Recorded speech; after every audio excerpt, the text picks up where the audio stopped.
Trên hành trình rong ruổi 20 ngày, Pleiku là một điểm dừng mà mình không ngờ lại để lại nhiều dư âm đến vậy. Nơi đây không chỉ có không gian yên bình, khung cảnh đẹp như thơ, mà còn có một cuộc gặp tình cờ với anh chủ quán, người mà đã dành 24 năm thanh xuân lặng lẽ thổi hồn vào những thân gỗ mục. Đằng sau một khúc gỗ là một câu chuyện, là một thông điệp, và mình nghĩ có những khoảnh khắc không cần chuẩn bị trước, nó đến tự nhiên nhưng cứ khiến mình nhớ mãi. Mình sẽ dùng nước trước rồi nghỉ ngơi một tí nữa sẽ mở cái gian phòng đó được đi tham quan. Và mỗi ngày sinh ra lớn lên trên mảnh đất Tây Nguyên này, thấy sự cạn kiệt và tàn phá cái thiên nhiên và đất trời đang cho ta, đó là rừng là hơi thở. Vậy là mất đi hành trình xanh là sự sống cây rừng. Từ những thân cây gỗ mục nát người ta chặt phá rồi bỏ lãng quên, anh mang về tái sinh lại cho nó bằng một linh hồn khác. Vì vậy là không gian này mới mang tên hai chữ hồn gỗ, một chút thiêng liêng của đại ngàn. Còn một chút gì thiêng liêng của núi rừng Tây Nguyên này hôm nay được thổi vào đó một linh hồn. Chất liệu gỗ này là gỗ căm xê, khi phát hiện nó thì nó bào mòn đi tất cả. Anh về vệ sinh xong thì nó rộng hết, nhưng may mắn phát hiện nó còn dính được chỗ này. Liên tưởng là một đôi tay và dựng lên thấy hình dáng một vị Phật, từ đó quyết định khắc lên hình ảnh Phật Quan Âm.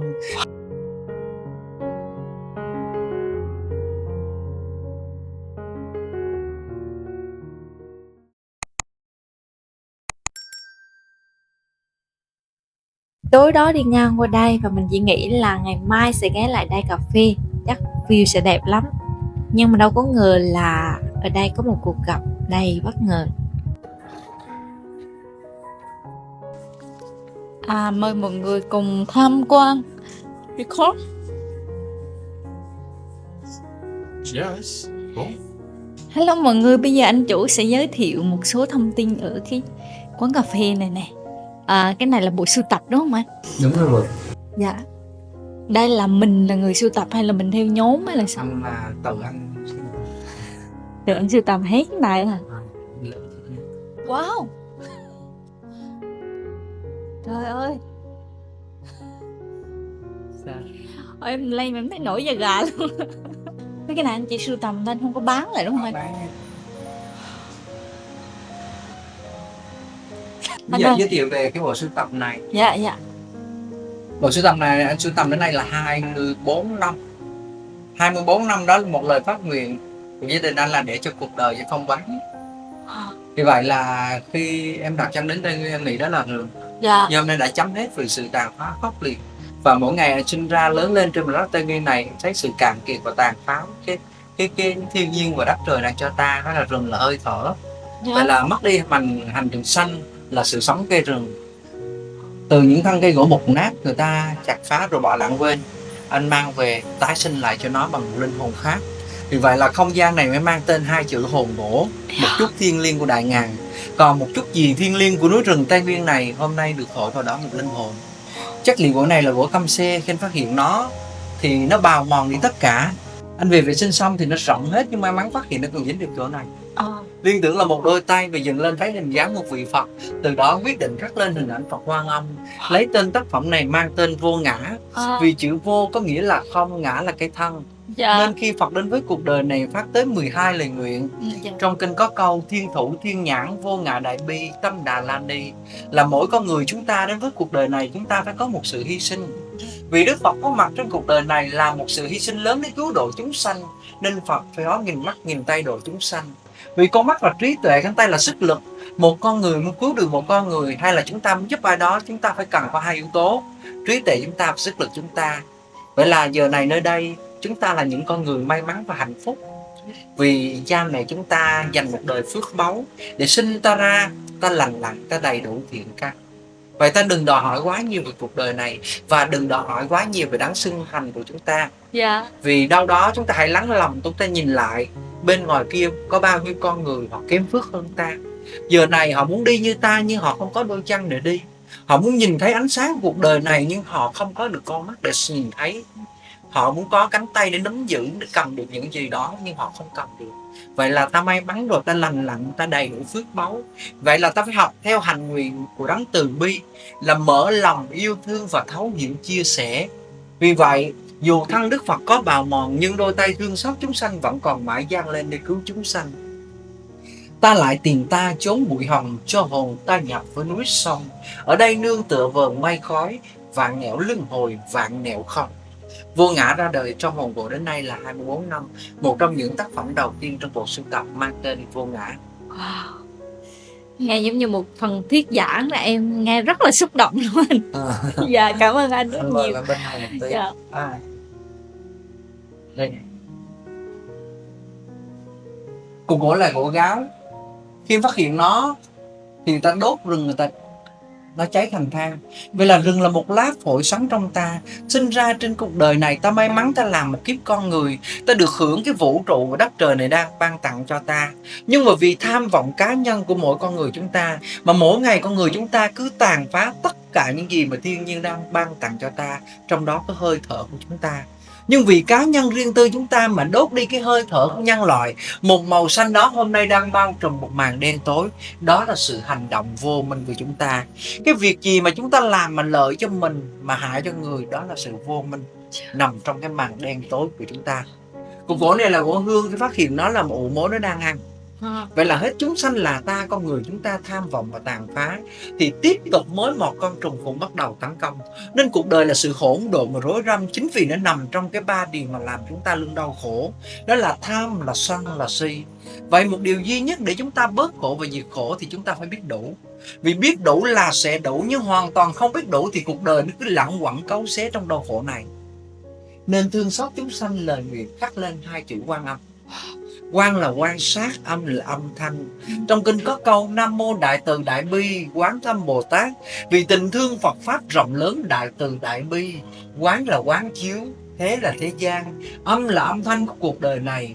Vậy tại sao chúng ta có mặt trên cuộc đời này, chúng ta không gán cho chúng ta thêm hai chữ Quan Âm? Mỗi ngày chúng ta phải lắng lòng, phải nghe cái âm thanh đau khổ. Bao nhiêu người xung quanh ta họ còn kém phước và thiếu thốn hơn ta, thì ta cứ giành giật ôm đồm và cầu khẩn van xin mãi cho ta. Rồi khi không được rồi thì cứ cầu Quan Âm ra cứu ta, thì điều đó vô nghĩa.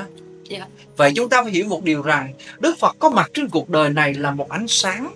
Một ánh sáng từ quang, một ánh sáng vi diệu để xua tan màn đêm, vén cái vô minh này để cho chúng sanh giác ngộ. Nên ngàn kiếp vô minh thì chúng sanh cứ mãi lụy trần, hoành thinh cứu khổ độ muôn dân, xua tan bóng tối diệu nhân thế, cứu vớt muôn loài Đức Quán Âm. Vậy là hiện thân Phật Pháp trên cuộc đời này luôn luôn lắng nghe âm thanh đau khổ, nguyện đem ánh sáng từ quang này cứu độ cho nhân loại giác ngộ. Nên đến với đạo Phật là giác ngộ của trí tuệ, là ánh sáng Phật Pháp. Đến với đạo Phật không phải nằm trong bóng đêm cuồng tín và si mê. Đạo Phật không phải ngồi đó cầu khẩn và van xin, mà đạo Phật phải dấn thân bước đi trên đôi chân vững chắc. Đó là tìm đến chân lý ánh sáng giác ngộ trí tuệ, mà tìm đến chân lý của con đường của sự giải thoát. Và lấy từ ý tưởng đó, từ cục gỗ đốt cháy và cục gỗ bị mối ăn, làm ra tác phẩm mang tên Lắng nghe âm thanh đau khổ, nguyện đem ánh sáng từ quang cứu độ cho nhân loại giác ngộ. Rất là ý nghĩa luôn anh. Trời ơi, cái hình tượng này là mình suy nghĩ rồi mình hình tượng, mình hình dung rồi mình thiết kế rồi mình thuê người, hay là mình là người? Là thôi, đầu tiên á là sự đam mê á, thì anh sinh ra không phải là người của làng nghề. Anh chỉ có ý tưởng và phát thảo. Có nghĩa là quan trọng là mình nhìn ra được cái ý tưởng đó, rồi anh thiết kế lên cục gỗ, rồi thợ làm. Nhưng mà sau này thì anh tự làm luôn. Wow, vậy là bây giờ anh làm luôn. Tự làm luôn. Tác phẩm này mang tên hai chữ sắc tâm. Vậy trên cuộc đời này em thấy đó, những bạn trẻ hiện nay á, có những ngày tháng các bạn thành công lắm, nhưng rồi trong chốc lát các bạn lại là rơi vào một cái thất bại. Và bạn cứ nghĩ rằng bạn sẽ là mãi mãi trường tồn, hay là mãi mãi chúng ta thành công. Bạn không kiểm soát được mình. Vậy thì trên cuộc đời này, khi chúng ta thấy chúng ta có mặt trên cuộc đời này á, chúng ta hãy biết rằng dù ta làm cái việc gì to lớn của cuộc đời này, chúng ta hãy nhìn lại chúng ta chỉ làm hạt cát so với Đức Phật có mặt trên cuộc đời này. Đó là một sa mạc yêu thương. Nên chúng ta đi làm từ thiện, chúng ta làm gì đó nó chỉ là nhỏ bé mà thôi. Vì vậy để thành công trong cuộc đời của chúng ta phải học hai đức tính. Đó là bớt đi cái tính ngạo mạn và kiêu căng, hãy học một đời sống khiêm cung. Đó mới là thành công trong mỗi con người chúng ta. Vậy mà con người chúng ta mỗi ngày cứ lo chạy qua bên ngoài, cứ lo chạy đi tìm cái sự thành công và khoe khoang đó. Vì vậy là đến khi chúng ta phát hiện ra rồi thì chúng ta không dừng lại được. Vì vậy chúng ta hãy nhìn lại một lần nữa, khi Đức Phật có mặt trên cuộc đời này, Phật phát một lời đại nguyện: khi nào trần gian này không còn sự đau khổ, chúng sanh thì quay về làm Phật. Vậy là biết bao giờ cuộc đời này không còn sự đau khổ đó. Khi chúng ta phát một lời giúp ai đó chỉ có một tuần thôi, ta không giúp được, ta sẽ dừng và ta tránh được cái đó ngay. Nhưng với Đức Phật rằng thương chúng sanh, nên cánh tay này luôn nghĩ đến chúng sanh. Một ngày mà không rời khỏi vầng Thái Dương, suy nghĩ mãi bằng cách nào để cứu độ chúng sanh. Vì Đức Phật đang nhìn thấy chúng sanh đang lặn ngập trong một lớp bùn nhơ và đau khổ này, với chúng sanh vươn lên cái bụng đó xem. Vậy là khi thực hiện xong cái tâm đại nguyện rộng lớn đó, có một điều lạ là cái bức này hoàn thành xong thì cái vết sẹo nó tự hiện ra trên gương mặt. Wow. Nhưng tại sao anh thấy rằng một hình tướng như vậy, một gương mặt của Đức Phật như vậy, nhưng tại sao anh không xóa đi cái vết sẹo đó? Vì mỗi ngày anh nhìn ngắm cái vết sẹo mà nó không làm xấu đi cái tâm và hình tướng của Đức Phật. Vì vậy cho chúng ta ngộ ra một điều rằng thân xác này, nhan sắc này như một bó hoa sớm nở tối tàn. Vì sắc không sắc từ tâm ra, đẹp hay không là từ trong tâm hồn của mỗi con người chúng ta. Vì hóa độ nhân sanh nên Phật hành lợi tha, khổ lạc tùy duyên không phải là sắc tướng, phá mê cứu khổ tại ta bà. Vậy là cho chúng ta một bài học rằng sống trên cuộc đời đừng chấp quá nhiều hình tướng chúng ta, đừng coi trọng quá nhiều về thân xác chúng ta. Và chúng ta luôn nhắc chúng ta một điều rằng đôi mắt chúng ta không đủ thiên nhãn, nên đừng bao giờ đi soi mói và tìm việc người khác, đừng vội đánh giá người khác. Thời gian qua nhà quét rác nhà người ta thì hãy quay về quét dọn tâm ta. Và chúng ta luôn ghi khắc một điều rằng trong tất cả các loại hương hoa đều quay theo chiều gió, chỉ có hương nguồn đức hạnh mới ngược gió muôn phương. Vậy là một lần nữa hai chữ sắc tâm này ra đời trong một nhân duyên như thế. Rất là ý nghĩa luôn anh. Em nghe mình luôn, em tự soi lại bản thân mình luôn. Cảm ơn anh rất là nhiều. Mình đi qua chủ đề khác đi. Dạ. Thơ, những bài thơ ở đây là anh cũng là người cũng sưu tầm có, mấy bài đó cũng có, dạ. Rồi sáng tác cũng có. Dạ. Vậy là chúng ta thấy đó, trong cuộc đời này chúng ta may mắn ta sinh ra trong trái đất này, vũ trụ này đang chở che ta, trong đó có 5 cung: kim, mộc, thủy, hỏa, thổ. Dạ. Vậy mà con người chúng ta khi vào con đường bế tắc và đau khổ, bằng chứng rằng trong đại dịch Covid-19 con người chúng ta nói một điều rằng tiền không là gì cả, hãy cho tôi một hơi thở và sự sống. Nhưng rồi khi sau qua cơn đại dịch rồi thì bây giờ em thấy đó, cuồng quay nó vẫn mãi là cuồng quay, tham vọng và giành giật nó cứ vẫn mãi tham vọng và giành giật. Và chúng ta không biết cảm ơn vũ trụ đất trời này. Chưa bao giờ chúng ta mỗi sớm mai thức dậy ta nhìn ánh sáng mặt trời đang cho ta một nguồn sáng, và chúng ta chỉ biết cảm ơn khi chúng ta trả tiền điện, trả tiền này tiền nọ mà thôi. Chúng ta chưa bao giờ cảm ơn một nguồn nước cho ta sự sống, chưa bao giờ cảm ơn luồng gió đó, mà chúng ta biến đi cái vũ trụ đất trời này thành phong thủy cho chúng ta. Từ đó chúng ta biến kim mộc thủy hỏa thổ này là thành phong thủy, thành những gì tham vọng trong cuộc đời của con người chúng ta. Từ đó chúng ta bắt đầu biến ông Phật thành một công cụ đem đến chúng ta sự mãn nguyện, đó là hai chữ như ý. Từ đó người ta bắt ông Phật phải cầm cái như ý này dâng cho ta, nhưng biết bao giờ như ý với lòng người. Rồi người ta bắt ông Phật cầm cục vàng mỗi ngày dâng cho ta, rồi người ta bắt ông Phật cầm sâu tiền mỗi ngày cười hả hê dâng cho ta. Nhưng chúng ta phải nhớ một điều rằng tiền hôm nay vào tay ta, mai sẽ qua tay người. Nhưng rồi con người cũng bịa đặt khắc ông Phật phải cầm sâu tiền mỗi ngày dâng cho ta. Ngọc ngà là tô điểm trang sức cho ta, rồi cũng bắt ông Phật cầm viên ngọc này mỗi ngày phải cười dâng cho ta. Rồi ta bắt ông ấy gánh phải vác và khiêng những thứ này. Có thể những người họ khắc một ông Phật đó gánh vác rất là nhiều tiền, và trước khi họ đi làm hay đi công việc gì đó, họ vuốt ve, họ quỳ lại và van xin cầu cho con đi chuyến này, nếu con thành công con ký hợp đồng được, hay là chuyến này con thăng quan tiến chức thì con về, con sẽ cúng tạ. Đến chùa thì lết từ ngoài vào trong, xin thăng quan tiến chức, xin có vàng bạc và châu báu. Nhưng chúng ta không thấy rằng Đức Phật đang ngồi trước mặt ta, đang buông bỏ tất cả những mọi thứ mà đi tìm một chân lý của sự giải thoát cho chúng sanh. Vì vậy Đức Phật sinh ra từ có một nhà vua, nhưng Ngài bỏ cung vàng điện ngọc đi tìm một chân lý giải thoát. Đức Phật sinh ra một nước Ấn Độ nhiều giai cấp như vậy, nhưng Ngài quyết định bỏ cung vàng đó đi tìm chân lý cho chúng sanh. Vì vậy Ra đời hai tay trắng, lìa đời trắng hai tay, sao mở nhạc cho đầy, túi đời như mây bay. Vậy là chúng ta phải ngộ ra rằng Phật có mặt trên cuộc đời này chỉ cứu khổ chứ không cứu nghèo, cứu chúng sanh thoát trong cái lầm mê và khổ đau, chứ không thể cứu nghèo mà từ thiện hay là bán cái cung vàng điện ngọc để cho chúng sanh được hết. Vì vậy đây chính là Nam Mô Đương Lai Hạ Sanh Di Lặc Tôn Phật, một vị Phật tương lai sẽ ra đời. Nhưng hôm nay tham vọng con người biến chất và bắt đầu ông Phật này phải cầm cho ta và ông này phải ra đời trước. Nhưng tương lai vị Phật này sẽ ra đời, Ngài tiếp tục kế thừa con đường chân lý, đó là đem đến niềm vui và sự an lạc cho chúng sanh. Vậy là niềm vui và sự an lạc chúng sanh thì không bao giờ mang tiền của đem ra được, và chỉ đem đến nụ cười của mỗi con người chúng ta. Và đây có tất cả những nụ cười, nhưng không có một nụ cười nào giống nụ cười nào, cũng như trong chúng ta không ai cười giống ai. Nhưng điều bắt buộc chúng ta phải giống, đó là sinh ra tất cả chúng ta đều cất tiếng khóc chào đời. Vì vậy Đức Phật có nói một điều rằng nước mắt chúng sanh nó nhiều hơn nước biển. Vậy thì tại sao mỗi ngày ta sinh ra ta đã khóc rồi, nhưng tại sao quãng đời còn lại chúng ta không dành nhiều tình yêu thương, và mỗi ngày chúng ta dành giật tất cả mọi thứ để người khác phải đau khổ phải khóc dưới chân ta thì ta mới mãn nguyện.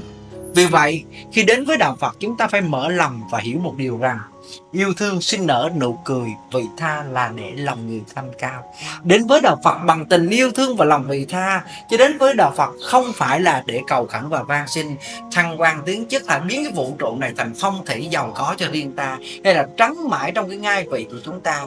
Vì trên cuộc đời này không có gì vĩnh cửu và mãi mãi, chỉ có tình yêu thương mới tồn tại mãi mãi trên cuộc đời này.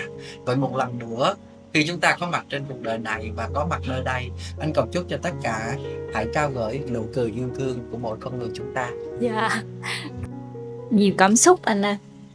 Cái này thật ra là anh trước đây là mình công tác ở đâu, hay là về ngôn từ rồi cái cách anh diễn giải, anh có thể chia sẻ là thực sự là anh làm những công việc gì hay như thế nào được không anh? Em hơi thắc mắc tại vì cái cách anh chia sẻ như vậy.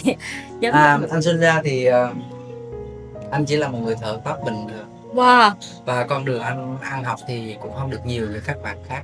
Wow. Nhưng mà mỗi ngày anh truyền cái năng lượng và tích cực cho các bạn trẻ, đó là gì? Cái may mắn các bạn còn được ăn học, nhưng các bạn phải nhớ một điều rằng đừng nên quên cái sự nỗ lực và phấn đấu. Vì trên cuộc đời này không có gì thần thánh cả. Cái thần thánh là chính con người chúng ta phải thay thần tượng trong ta. Và tất cả những gì có hiện tại là anh đang nỗ lực và phấn đấu từng ngày. Vậy thì từ một người thợ tóc bình thường nhưng mà trở thành người có một bộ sưu tập điêu khắc, và trở thành một người mỗi ngày truyền cái năng lượng đó. Ví dụ ngày mai đây là 37 em lớp 6. Ở đây có nhiều bạn từ lớp 6 cho đến 12. Các trường, một số trường đưa các em đến để học bộ học ngoại khóa và để truyền cảm hứng cho các em, chia sẻ động lực và truyền cảm hứng cho các em. Nhất là chủ đề tiếp theo đây. Trịnh Công Sơn để lại cho cuộc đời nhiều câu hát bất hủ, trong đó có câu sống trong đời sống cần có một tấm lòng. Vậy tấm lòng của mỗi con người chúng ta ở đâu mà mỗi ngày chúng ta mất đi lý trí và lương tâm của mỗi con người chúng ta? Vì vậy ông tiếp theo ông có ghi một câu nữa, đó là mai này sỏi đá cũng cần có nhau. Vậy mà khi anh làm cái tác phẩm này thì đau lòng rằng Việt Nam đứng thứ nhất trong nạn phá thai trong vị tuổi thành niên, đứng thứ 3 trong nạn phá thai trong mọi lứa tuổi. Vậy lương tâm của con người chúng ta ở đâu mà mỗi ngày trong các ca phụ sản nạn phá thai tăng như vậy? Sỏi đá cũng cần có nhau, tại sao con người chúng ta không cho sự sống nằm trong vòng tay của chúng ta? Vậy thì trên cuộc đời này chúng ta không sợ nhân quả ư? Tất cả mọi thứ, cái luật trên cuộc đời này có thể thay đổi hàng năm để chỉnh sửa cho hoàn hảo. Nhưng một luật hoàn hảo nhất trong cuộc đời của mỗi con người chúng ta, đó là luật nhân quả của chúng ta. Luật này không thể thay thế và không thể đổi ai được hết. Nó luôn theo ta như bóng với hình, và nó là một cái phiên bản luôn ghi cập nhật tất cả những gì trong cuộc con người chúng ta. Vậy một lần nữa, lời kêu gọi đó là thai nhi van xin cho con được sống trong vòng tay cha. Mẹ ơi cho con được sống. Chính vì ai? Chính vì cha phụ bạc để con trở thành người không có bố. Nay mẹ đành lòng chối bỏ tình thiêng liêng. Cái thiêng liêng là giọt máu, là huyết thống, là nhân loại của con người chúng ta. Vậy mình là con người, tại sao hành động tệ hơn động vật? con khỉ nó vẫn ôm con nó vào lòng. Một thiên chức, một tình ảnh của mẫu tử thiêng liêng như vậy, con vật mà nó có tình yêu thương. Nhưng tại sao tuổi trẻ lại đứng thứ nhất trong nạn phá thai như vậy, và đứng thứ ba trong nạn phá thai trong mọi lứa tuổi vậy? Thì con người chúng ta ở đâu đang dần xuống cấp? Tạo hóa ban cho sự sống này, muôn người muôn vật khác chi đây. Tình thâm mẫu tử sao đành bỏ, nghĩ lại đi người sao nỡ tay. Khi chúng ta hành động, chúng ta biết chúng ta là con người. Và niềm tự hào chúng ta là người Việt Nam máu đỏ da vàng, sinh ra có nòi giống tiên rồng trong chúng ta. Chúng ta sinh ra từ mẹ Âu Cơ. Vì là tự hào là con rồng cháu tiên, tự hào là một cái bọc này sinh ra trong cái bào thai đó. Vì vậy thì chúng ta phải biết đùm bọc và thương yêu nhau. Mỗi ngày chúng ta phải cho nhau sự sống và một tình yêu thương, phải biết đùm bọc và san sẻ cho nhau. Vậy mà mỗi ngày chúng ta giết nhau nhiều như vậy thì làm sao có cái tình thương để đùm bọc được? Thạch mã kim mâu bền xạ tắc, Âu Cơ lòng mẹ biển Đông ơi. Lòng mẹ Âu Cơ rộng lớn và chứa đựng một tình yêu thương như thế, thì hỏi tuổi trẻ đang học tập xây dựng gì trong một thời hiện đại? Tuổi trẻ phải cần quay về hai chữ tu tâm. Vì một lớp thay đổi quá nhanh cuộc sống, tuổi trẻ đang dần đánh mất lý trí và lương tâm. Hiện nay con cái ở với người thân nhưng nó không cảm giác là thân, nó ở trong vòng tay thương yêu cha mẹ nhưng nó không thấy hạnh phúc. Hạnh phúc của các bạn trẻ hiện nay là sống với chiếc điện thoại và cộng đồng mạng nhiều hơn sống với cha mẹ mình sinh ra. Mỗi ngày các bạn ăn với điện thoại, ngủ với điện thoại và chia sẻ với điện thoại. Và người sinh thành dưỡng dục tìm một bữa ăn cho ta hàng ngày và nuôi dưỡng cho chúng ta lớn lên, thì chúng ta chưa bao giờ gợi gắm bằng tình yêu đích thực. Các bạn hiện nay ít ôm cha mẹ vào lòng và chỉ ôm cái điện thoại vào lòng, và kể cả trong giấc ngủ của chúng ta. Vì vậy có những bậc cha mẹ đến đây khóc rất là nhiều, bất lực vì con. Vậy là nguyên nhân từ đâu? Đồng tiền nó đến từ đâu? Cha mẹ luôn nói một điều rằng cả một đời đi làm kiếm tiền để cho con. Nhưng chúng ta không biết rằng đồng tiền nó đến từ đâu, đi từ đâu. Mà giờ này con mình nó dẫn đến đập đá ma túy và sống ảo giác, sống thác loạn, sống vô cảm như vậy. Vì nó đi vào cái bộ não của chúng ta, nó làm cho con người dục vọng và mất đi lý trí, nên từ đó nó giết hại lẫn nhau. Vì vậy trần gian bao nỗi thăng trầm, lấy điều giác ngộ, tu tâm tịnh thiền. Vì chúng ta phải bớt đi cái thế giới ảo đó thì chúng ta mới có cái trở về với nội tâm của chúng ta. Vì vậy tu tâm thì sẽ được thoát ra. Từ một lớp bùn này vẫn nở lên một đóa sen tinh khiết. Thì vậy chúng ta phải biết rằng trên cuộc đời này sen không thể thiếu bùn. Vậy thì trong xã hội hiện đại 4.0 này, con người chúng ta không thể thiếu điện thoại. Điện thoại là để kết nối, để nói chuyện, nhưng chúng ta đừng bị vô cảm, đừng để nó dẫn dắt, đừng để nó dẫn vào các trò chơi game, từ tất cả những gì nó làm cho chúng ta mất đi cái tình cảm thực của chúng ta. Vì vậy chúng ta phải nhớ một điều rằng hãy buông bỏ bớt đi cái thế giới ảo đó mà quay về với nội tâm, kết nối yêu thương. Vì tứ thánh lục phàm là do tâm mình tạo. Nguyện về cõi Phật là ở trên cao, giờ đây vũ sạch bao phiền muộn, xem cõi đời này từ chim bao. Các bạn trẻ hãy coi cuộc đời này nó nhanh lắm, nó trôi nhanh như một giấc chim bao, nên nó không có thời gian để các bạn nằm đó hàng ngày hàng giờ để ôm điện thoại đâu. Và các bạn phải hành động và nói lời yêu thương và thấu hiểu và thông cảm và gần gũi với cha mẹ mình, để cảm nhận cái hơi ấm và tình yêu thương từ cha mẹ mình truyền vào cho mình, từ sự khổ cực của cha mẹ mình đưa vào cho mình mới cảm nhận được, mới thấy giá trị và trân quý đó. Nhưng các bạn vô cảm, các bạn cứ hẹn ngày mai, nằm đó ôm điện thoại chơi game hay sống vô cảm như vậy là đời có ngày mai thì không có ngày mai. Vậy thì chúng ta phải kết nối yêu thương, gieo hạt giống và tình cảm đó, thì không có hạnh phúc nào bằng đó là sự an tĩnh của một tâm hồn. Khi chúng ta gieo được hạt giống bình yên và yêu thương đó thì tâm ta luôn bình an và hạnh phúc. Vì không hạnh phúc nào bằng đó là sự an tĩnh của một tâm hồn. Vì khẳng định một điều rằng cái đầu ta đây như cái não ta lớn. Bao nhiêu mưu toan tính toán hơn thua và giành giật, mất đi lý trí. Và thế giới ảo đó nó đập chính vào trong cái não của chúng ta. Ma túy đập đá và sống ảo giác nó đập vào cái não chúng ta. Hành động giết người vô cớ cũng là cái não của chúng ta. Vậy thì chúng ta phải biết lọc nó ra và đẩy nó ra, và đừng đưa nó đi quá xa của cuộc đời này. Và mỗi ngày trong từng phút giây ta phải kiểm soát và đưa nó trở về. Và luôn nói với lòng mình rằng tâm bất biến như một dòng đời vạn biến. Đừng để chúng ta cái tâm mình đổi thay. Và chúng ta phải biết một điều rằng khi chúng ta không vượt qua được thì chúng ta phải nghĩ một điều, đó là tu bao nhiêu đời bao nhiêu kiếp mới làm được một con người. Vậy được một con người rồi thì đừng nên phí phạm khi đã tu bao nhiêu đời bao nhiêu kiếp. Vậy là chủ đề này là chủ đề chữ tâm dành cho các bạn trẻ. Hãy chấm dứt hành động của nàng phá thai và bớt đi thế giới ảo, và đừng bao giờ nói một lần thử của một thế giới ảo đó, và kết nối yêu thương với người thân yêu của chúng ta. Cảm ơn anh rất là nhiều, trời, rất là xúc động luôn anh. Em không nghĩ là hình tượng ở đây anh dẫn dắt lên tới đó, em rất là bất ngờ luôn. Đây là anh cũng tự liên tưởng, tự Liên hình tưởng tượng. và liên kết hết. Và tất cả các những thứ như thiên nhiên cho mình là 70%. Ví Dạ. dụ như cái đây con khỉ nó có sẵn luôn rồi, mình chỉ cần chế tác xíu thôi thôi thì nó thành ra một con khỉ mẹ, con khỉ con đó. Cái vai cái người nó y như vậy luôn rồi, mình không cần phải làm gì Hay nhiều. quá. Còn cái não đây cũng 100% luôn, nó có cái ụ như vậy rồi. Dạ. Rồi như cái đây là gì đó, những cái bào thai, Rất là đúng rồi cái bào luôn. thai Dạ. 100 trứng nó bằng y như vậy. Dạ, liên tưởng Nên rất ở đây là. là tất cả là không có một cái gỗ khối nào hết. Wow. Đây là một trong những tác phẩm được giải nhất 5 tỉnh miền Trung và Tây Nguyên, là một trong những thông điệp về đông. Hiện nay sự biến đổi khí hậu, vậy là em vô có một điều em thấy bất ngờ là ở đây là vô gỗ, nhưng hoàn toàn thấy là những mảnh gỗ mục nát, không có gỗ phối nào hết. Và không dĩ nhiên mà trên đầu em có những mảnh gỗ nó cứ bay lơ lửng. Vì vậy một ngày nào đó đất trời này, thiên nhiên này không còn để chở che ta nữa, thì hãy trả nó trở về với hư không. Hết sức với nhân loại rồi, hết sức với con người rồi. Vì con người chúng ta tàn phá quá khốc liệt như vậy, thì mỗi ngày trong cái vũ trụ đất trời này, những mảnh gỗ này chỉ là khô cằn và bay vào hư không. Vì vậy thông điệp 2 chữ về đâu, đó là cảnh báo cho con người chúng ta. Việt Nam chúng ta rơi vào một trong 5 quốc gia đang chịu ảnh hưởng nặng sự biến đổi khí hậu, đó là nguyên nhân phá rừng. Miền Trung thì lũ lụt, đồng bằng sông Cửu Long thì ngập mặn, Tây Nguyên thì hạn hán. Nên con voi không còn bữa nằm trong khu rừng, nó đang bị tàn phá.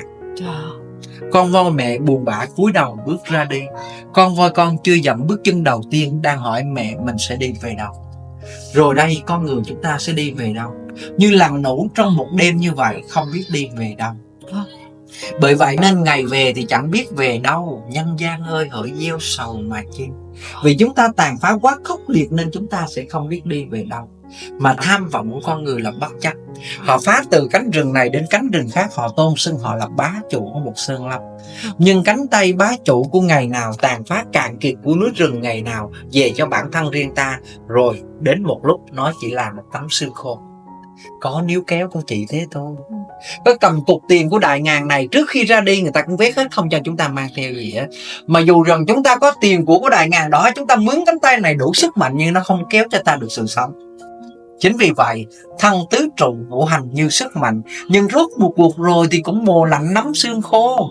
Miếng định chung sâu xé thật điên rồ, thân cát bụi trở về với cát bụi. Vậy ta biết điều đó, tại sao ta giành giật và tàn phá làm gì cho nhiều. Rồi để hôm nay thiên nhiên, trái đất này, hành tinh này, đó là một lá phổi đang náo dần và chết dần. Một lá phổi đen đúa như thế thì hỏi nhân loại và con người phải thở bằng cái gì? Bây giờ toàn cầu và toàn nhân loại đang nóng lên vì trái đất, đang ô nhiễm, đang khói bụi, đang tất cả chính vì lá phổi này. Dịch bệnh Covid-19 diễn ra chính là con đường hô hấp, đó là lá phổi sống của người chúng ta. Vậy một lần nữa, về đâu là muốn gửi gắm một thông điệp rằng hãy trả lại bình an cho trái đất, hãy phủ lên hành tinh này một màu xanh để nhân loại tồn tại hôm nay và mai sau. Về đâu là một trong những thông điệp kêu gọi chạm trái tim đó. Đúng vào ngay cái thời điểm này, ngay cái giai đoạn mà có rất là nhiều biến động như thế này, thông điệp rất là ý nghĩa, được giải nhất anh ạ. Còn hình tượng bên này, cái này là tác phẩm này anh làm ngày 12 tháng 8 năm 2021. Khi em lắng lòng lại, em nhớ đến cái ngày 12 tháng 8 năm 2021, đó là đỉnh điểm của dịch Covid-19. Và tác phẩm này anh hoàn thành trong 4 tháng. Trong 4 tháng đó, nói đến cái ngày này thì trong đó có một người mà chúng ta thường biết đến. Rất là nhiều người chết nhưng mà chúng ta biết và nghe, đó là ca sĩ Phi Nhung. Đúng. Vì vậy chúng ta rất đau lòng, và tất cả nhân loại đang hoang mang và đau lòng khi thấy người thân yêu chúng ta ra đi, và chúng ta bất lực nhìn thấy cái chết mà không làm gì được. Và chính cả lúc đó cái bản thân chúng ta đang sợ chết và cố gắng vùng vẫy, và chúng ta muốn được thoát chết. Vì vậy trong đó có anh. Và những ngày tháng đó là những ngày tháng đau khổ. Vậy anh muốn giết chết thời gian đó, trong giai đoạn đó, vì mỗi ngày chúng ta phải quên lãng. Vậy là lúc đó anh liên tưởng chúng ta hãy thoát lên trong những ngày tháng đau khổ như một đóa sen thoát lên từ trong bùn nhơ. Từ đó anh quyết định nhát đục đầu tiên, đó là đục bông sen. Vậy là cái bông sen đầu tiên, người buồn cảnh phá vui bao giờ, tâm trạng lúc này đang đau khổ. Vì vậy bông sen ra đời trong sự đau khổ tan nát. Lúc này đây anh mới dừng lại và cảm giác rằng một bông sen tan nát như thế thì cái cuộc đời và cõi lòng ta không bao giờ cho ra nghệ thuật đẹp. Vậy là lúc này đây cái tham sống sợ chết chúng ta mỗi ngày và tăng cao. Bắt đầu anh dừng lại, tìm đến hình ảnh của Đức Phật. Nam mô Bổn Sư Thích Ca Mâu Ni Phật. Một hình ảnh của Đức Phật đi tìm chân lý cho chúng sanh để làm bình an tất cả những gì khi chúng ta đối diện với cuộc sống này. Vì vậy, do tất cả chúng ta không lắng lòng, do con người chúng ta tạo ra thì chúng ta phải chịu trách nhiệm với nó. Chúng ta không chối cãi và không tránh được với nó. Vì vậy, lúc này đây Đức Phật được hiện ra trong anh trong những ngày tháng bình an và như thế thì những bông hoa tươi sáng được nở tiếp theo. Và những ngày này là những bông hoa tươi sáng được nở ra.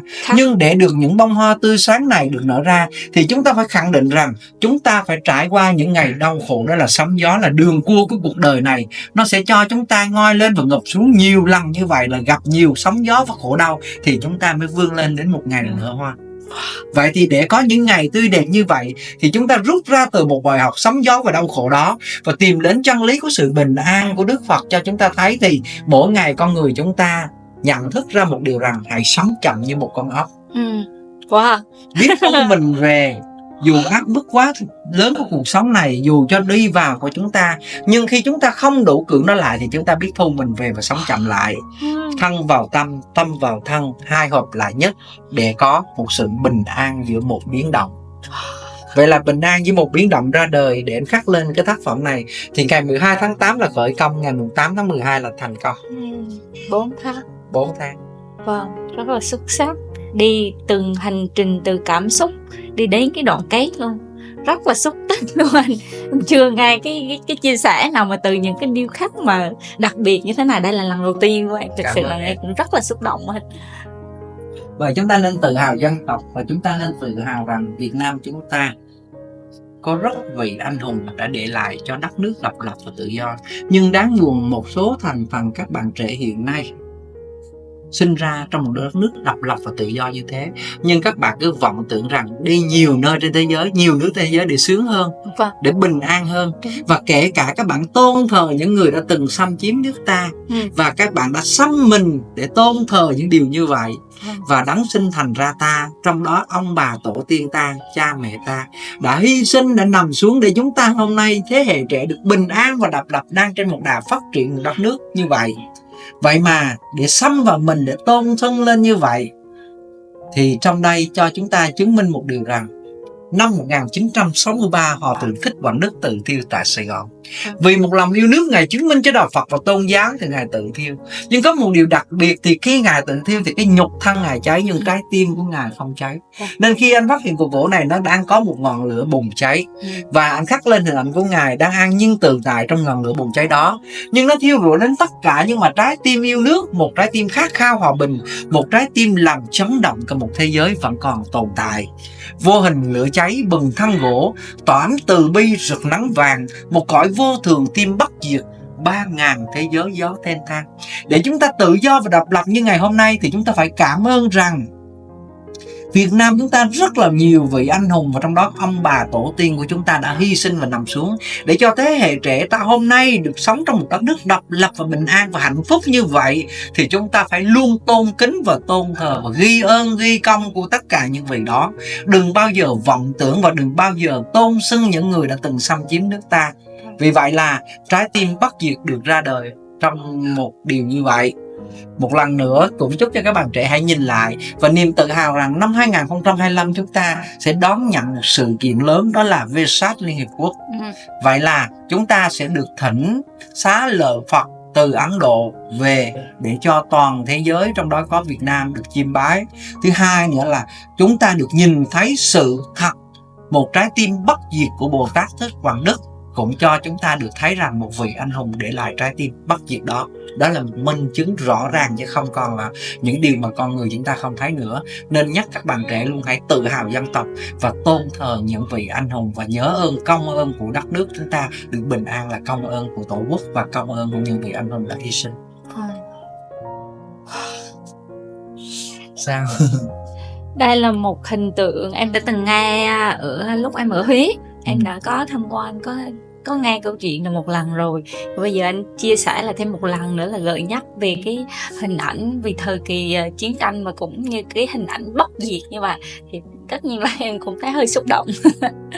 Dạ. Anh mời em với bạn xuống phần dưới tác phẩm. Dạ.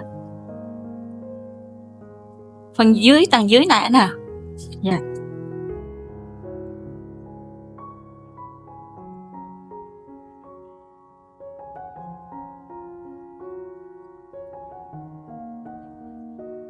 Chính là văn Bộ sưu tầm này anh sưu tầm là 24 năm, nhưng mà chủ đề anh muốn giới thiệu cho em tiếp theo này chủ đề này anh dành được 8 năm như sau. 8 năm. 8 năm một cái nghịch cảnh nó đến với đình anh là mẹ anh bị tai biến, ba anh bị ung thư. Vậy là 8 năm đó mẹ anh nằm trên giường bệnh, và căn bệnh ung thư quá ác đó thì 7 tháng ba anh mất, còn mẹ anh nằm lại 8 năm. Và em cứ tưởng tượng đi, trong 8 năm mà hai người già mà đau đớn rên xiết như vậy, từng cơn như vậy thì anh là đứa con thứ 10 của một gia đình. Vậy là anh luôn luôn phải là người kề cận và chăm sóc nhiều hơn các anh chị vì ba mẹ anh là ở với anh. Nên có những lúc lâu rồi, cũng khá lâu, hơn 10 năm rồi, nhưng mà cứ mỗi lần như vậy lâu lâu cái tiếng rên nó lại ùa về với mình. Nó đong đầy cảm xúc, và đôi khi mình tưởng tượng đó là sự thật, và mình giật mình mình cứ nghĩ là chỉ mong rằng nó là sự thật, nhưng mà vô thường thì nó không sự thật bao giờ. Vì chúng ta phải chấp nhận với nó. Vậy là trong 8 năm đó anh nuôi mẹ, và 8 năm đó quyết định cho ra đời một cái chủ đề mà chúng ta luôn ai cũng phải cần và có, đó là không có tiếng gọi thiêng liêng nào bằng hai tiếng mẹ ơi. Và đây là hình ảnh của một bào thai. Khi chúng ta sinh ra và lớn lên là được ở trong cái bào thai của mẹ. Trong bào thai mẹ mình là nơi hạnh phúc nhất và nhiều tình yêu thương nhất. Từ một giọt máu này chúng ta mới trở thành một thai nhi. Ngày đó anh và em và tất cả mọi người đều lớn lên từ trong cái bào thai này. Từ một giọt máu đó trở thành một thai nhi. Lúc này đây chúng ta là một thiên thần. Thiên thần bé nhỏ được nằm vào trong cái cung điện của mẹ. Như thế thì trong cơ thể mẹ chúng ta, cung điện là chỗ nào? Chính là hai chữ tử cung. Tử là con, cung là cung điện này. Tử cung, từ bước ra trong năm cận sẽ là chim bao. Tất cả chúng ta có mặt trên cuộc đời này, ai cũng phải bước ra từ trong cung điện của mẹ. Nhưng chúng ta thấy đó, cuộc đời nó vô thường, nó đến rồi đi, trôi nhanh như một giấc chim bao. Vì vậy mẹ bao giờ cũng thấy con mình nhỏ bé trong vòng tay của mẹ. Con dù lớn vẫn mãi là con của mẹ. Đi suốt cuộc đời lòng mẹ vẫn theo con. Nên sinh ra mẹ phải nuôi bằng từ con tim và lòng ngực, hơi ấm vào bầu sữa này để chúng ta lớn lên. Nhưng để có một bầu sữa và lớn lên, và anh em chúng ta lớn lên được như ngày hôm nay, ai trong chúng ta đã từng ôm mẹ vào lòng? Ở đây anh hỏi các bạn trẻ, nhiều bạn đã nói rằng con đã từng ôm mẹ vào lòng. Nhưng ôm mẹ vào lòng với điều gì? Với mục đích gì? Xin tiền hay đòi hỏi một cái gì đó thì chúng ta mới ôm mẹ mình vào lòng. Còn ôm mẹ mình vào lòng thiết tha từ trong đáy lòng mình, và đặt câu hỏi với mẹ mình rằng ở đâu mẹ có sữa nuôi con? Câu này chúng ta đã từng hỏi chưa? Và chúng ta đã bao giờ nghĩ chưa? Ở đâu mà mẹ mình có sữa để nuôi mình lớn lên như ngày hôm nay? Vì vậy là lời ru dòng sữa ngọt ngào chảy qua một đời mẹ thấm vào hồn con, để em có một linh hồn như ngày hôm nay, một thân xác được đi đây đi đó như ngày hôm nay. Linh hồn em trưởng thành đó là em uống từ trong tủy, trong máu xương của mẹ mình. Em hít từ trong tủy máu xương đó để tạo thành dòng sữa ngọt ngào để cho em lớn lên. Cái quan trọng, cái giá trị là em có một linh hồn. Cái linh hồn lớn lên từ đây. Vì vậy, nhưng rồi chúng ta có một linh hồn lớn lên, có trưởng thành, nhưng rồi cái tôi của con người chúng ta rất lớn. Em đang đi với bạn bè như thế, nhưng vô tình trong ánh mắt em thấy mẹ em đang bưng thúng bán bưng hay lụm ve chai. Em quay lưng ngoảnh mặt, em không dám nhìn. Và chưa bao giờ em đứng thấy đối diện với điều đó mà em xưng với bạn bè: xin lỗi các bạn, đây là mẹ của tôi. Đôi khi cái lòng tự trọng, tự cao chúng ta, cái tôi của chúng ta quá lớn mà chúng ta đã quên một điều rằng cả cuộc đời mẹ mình lặn lội thăng cò để nuôi chúng ta lớn lên như ngày hôm nay. Nên mẹ tôi nghèo nhưng vẫn cho tôi tất cả tình yêu thương bao la của cuộc đời. Năm tháng dạy dò để hy sinh để nuôi chúng ta lớn lên, lấy từ giọt sữa vắt kiệt hết tất cả, nuôi từ trong một cung điện cho chúng ta. Giờ này em trưởng thành rồi, nhưng một ngày ra đi em có bao giờ em nghĩ rằng nơi quê nhà này mẹ vẫn mãi ngồi trong ngóng và chờ đợi. Mỗi lần em rút điện thoại ra, em chỉ biết gọi cho đối tác, gọi cho bạn bè, em check in đi nơi này và nơi đó. Em chưa bao giờ nghĩ rằng giờ này mẹ mình vẫn mãi ngồi chờ đợi và trông ngóng mình về. 5-10 đứa con, nhưng đứa này đã đùn đẩy cho đứa kia đùn đẩy cho đứa nọ, để mẹ cứ mãi ngồi chờ và trông ngóng. Con chó nó không có một tình thương, nó quẩn quýt với mẹ mình khi cô đơn và tuổi già. Nhưng tại sao người sinh thành dưỡng dục ra ta thì giờ phút này dầm lệ này khóc hết nước mắt chờ con. Mẹ già bóng đã xé chiều, mắt mờ khô lệ thấm nhiều đau thương. Đau thương trên cuộc đời là sinh con ra, nhưng nhận lấy sự bạc đại của con cái khi tuổi về già. Nếu mà bán nhà bán đất thì nó kéo nhau nó về, nhưng mình nằm trong một cái nhà lá đơn sơ và nghèo nàn và chờ đợi đó thì nó cứ cho chờ đợi mãi. Nhưng nó rút điện thoại thì nó chỉ gọi cho đối tác. Nhưng dẫu biết rằng trên cuộc đời là thế, mẹ vẫn mãi chắp đôi tay để nguyện cầu. Dù em có đi đâu về đâu, nhưng bao nhiêu lời yêu thương sau lưng âm thầm đó chỉ là mẹ. Khi em cất bước ra đi, phía sau lưng em biết rằng mẹ là người chắp đôi tay nguyện cầu cho em, vì mong con cuộc sống bình yên để mẹ lắm nỗi ưu phiền lắng sâu. Từ trong cái lòng này mẹ luôn nguyện cầu thầm mong con mẹ được bình an trên cuộc đời này, vì những đứa con mẹ sinh ra đều từ trong nấm ruột của mẹ. Vì sau 9 tháng mang nặng để đau, cúc lòng này mới cắt rời ra cho con. Đau như đau để, chết đi sống lại cũng vì đau để. Nên giọt nước mắt trên cuộc đời này nó mãi chảy xuôi, không bao giờ chạy ngược. Em là núm ruột của mẹ, nên em đi như vậy. Nhưng rủi em có việc gì là mẹ em đau lòng, mẹ đứt từng đoạn ruột. Nhưng giờ này mẹ mình ở quê nhà, có việc gì là mẹ nói là con đi công tác, con đi xa, con chưa về kịp. Nhưng mà mẹ nghe tin con có việc gì là tức tốc xách gói đi trong đêm nay để tìm ra con. Nên em biết một điều rằng ông bà ta có câu thập tử nhất sinh, banh dao xẻ thịt mới để một đứa con. Vậy là một người đau đẻ bằng một con người rạn 20 cái xương sườn trong một lúc. Nhưng em chưa làm mẹ, em chưa cảm thấu được cái nỗi đau mà khi mẹ mình sinh ra. Khi bác sĩ nói một điều rằng chúng tôi đã cố gắng hết sức, thì trong hơi thở đó mẹ mình gượng lên và nói một điều rằng: bác sĩ ơi, hãy cho tôi một ân huệ, hãy cho tôi một hơi thở cuối cùng, rằng cho tôi chết đi để con tôi được sống trên cuộc đời này. Đó là tình yêu tuyệt vời của một người mẹ của chúng ta. Vì vậy mẹ là tất cả một bến yêu thương. Sông có thể cạn, núi có thể mòn, nhưng dòng suối nguồn này trong tình mẹ thì không bao giờ cạn kiệt. Nên từ lâu nay em gọi rất nhiều lần về từ mẹ, nhưng em phải cảm thấu từ bây giờ chữ mẹ là gì. Mẹ là duy nhất, một bầu trời, một mặt đất, một vầng trăng. Hạnh phúc đi em, vì hạnh phúc rằng em chỉ có một mẹ trong cuộc đời này, và cả cuộc đời nhân loại này con người chúng ta không có ai mẹ hai mẹ cả. Ai cũng sinh ra và duy nhất chỉ có một mẹ mà thôi. Vì vậy sự vi diệu và tuyệt vời đó của một người mẹ của chúng ta thì nơi đâu mẹ luôn mãi thắp lên ngọn lửa của con tim. Dù thế nào đi nữa, dù sinh ra con mình có tật nguyền, bác sĩ cũng không dám nhìn, người thân kể cả cha cũng không dám nhìn. Nhưng lúc này đây mẹ ôm vào lòng, mẹ nói rằng dù thế nào vẫn mãi là con của mẹ. Rồi sinh ra em lớn lên, em làm ăn, em ra đời, em thề mãi mãi là anh em, mãi mãi là đồng nghiệp, mãi mãi là tất cả. Nhưng khi em gục ngã rồi thì họ chỉ đà đạp bỏ đi qua trong cuộc đời, họ lướt qua đời nhau thôi. Nhưng khi mẹ nghe một tin rằng em vừa thất bại, vừa có một cái gì đó trong cái sốc trong cuộc đời, thì mẹ vội vàng chạy đến và nâng đỡ em. Mẹ nói rằng hãy về đây với mẹ, và con có trăm ngàn vô vàng lối đi, duy nhất con chỉ có một lối quay về, đó là gia đình, là mẹ. Về đây mẹ sẽ thắp lên cho con ngọn lửa của một trái tim bao la ánh lửa mặt trời mênh mông. Tình mẹ là cả một đời cho con. Em thấy đó, cả một chuỗi dài là sự hy sinh để hôm nay em có mặt và bạn có mặt và hiện hữu nơi đó. Nhưng trớ trêu thay có một dòng đời, nó cuốn mỗi người con chúng ta cứ trôi mặt.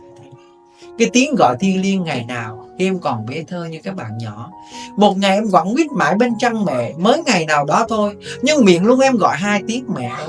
Nhưng bây giờ em lớn khôn như ngày hôm nay rồi, thì em kiểm điểm là một ngày nay mình ra đi mình đã gọi 2 tiếng mẹ ơi chưa? Rồi 1 tháng, 1 năm trôi qua chúng ta đã gọi mẹ ơi chưa? Giả sử lúc này đây, trong cái điện thoại em nó reo lên và em nghe một tin rằng mẹ mình mới vừa đột quỵ qua đời, hay là mẹ mới vừa tai nạn qua đời, thì lúc này em mới gào khóc thét như một đứa trẻ năm xưa. Và miệng cũng lặp lại 2 tiếng mẹ ơi hãy chờ con, mẹ ơi con sẽ về. Sau 3 tấc đất là một nắm mồ. Hôm nay thân xác mẹ ta đã vùi chôn. Và em phải nhớ một điều rằng sinh ly tử biệt ai mà chờ ai. Vì vậy khi em quay trở về em có rất là nhiều tiền, và sau sự bôn ba kiếm tiền trong cuộc đời này thì em xây cho mẹ một nắm mồ. Em nói là tiền và tất cả mọi thứ hôm nay để con xây cho mẹ con một nắm mồ. Và bắt đầu em ghi những lời yêu thương này trên bia đá đó, nó cũng chỉ là vô nghĩa. Vì vậy con hãy yêu khi mẹ con vẫn còn sống.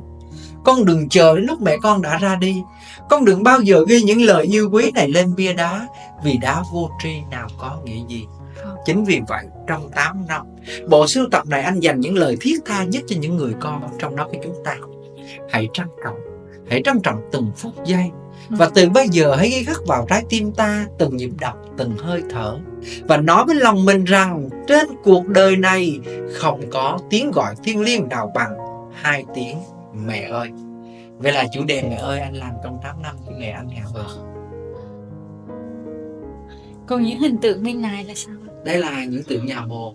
Thì tất cả mang hình ảnh của người Tây Nguyên.